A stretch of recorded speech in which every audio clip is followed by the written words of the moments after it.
حكاية الفيلم الملعون. لما رشدي أباظة قرر يسيب الدنيا ويروح الجبل.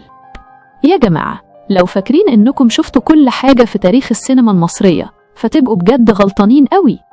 شايفين الصورة اللي قدامكم دي؟ ده مش مشهد من فيلم أجنبي ولا تمثيلية عادية، ده الدونجوان رشدي أباظة في أخطر دور كان هيعمله في حياته، دور الراهب أو الأنبا أنطونيوس، المفاجأة اللي هزت مصر سنة 1972.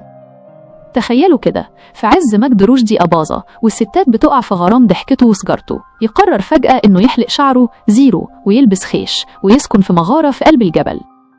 الحكاية بدأت لما المنتج رمسيس نجيب قال أنا هعمل ملحمة عالمية تحكي قصة أب الرهبنة في العالم كله، والكل سأل مين اللي يقدر يشيل الدور ده؟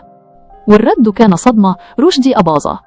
رشدي راح عاش في الدير فعلا فترات طويلة، اتعلم ازاي الرهبان بيمشوا، ازاي بيمسكوا الصليب بهيبة، وحتى نبرة صوته اللي كانت بتزلزل الدنيا بقت نبرة هادية ومكسورة لله، لدرجة ان العمال في اللوكيشن كانوا بيبكوا لما يشوفوه بيصلي في المشاهد.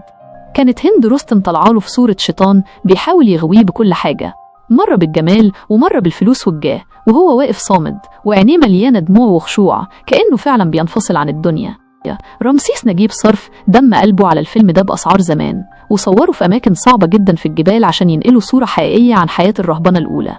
وبعد ما صوروا جزء كبير جدا والكل كان مستني التحفة الفنية دي، فجأة اللوكيشن اتقفل والشغل وقف بقرار سيادي.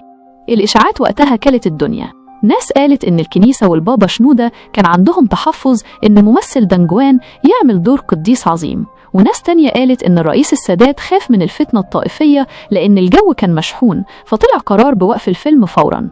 رشدي أباظة جاله حالة إحباط تكسر الظهر، وفضل يقول كان نفسي الناس تشوفني وأنا راهب مش بس وأنا دونجوان.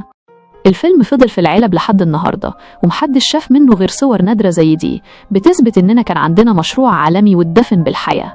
يا جماعة، بجد أنا كنت قربت أفقد الأمل وأوقف تنزيل، بس لما لقيت تفاصيل وحكايات زي دي مدفونة في تاريخنا قلت لازم أوصلها لكم مهما كان التعب. الصور دي كنز وتاريخنا يستاهل نتشرف بيه.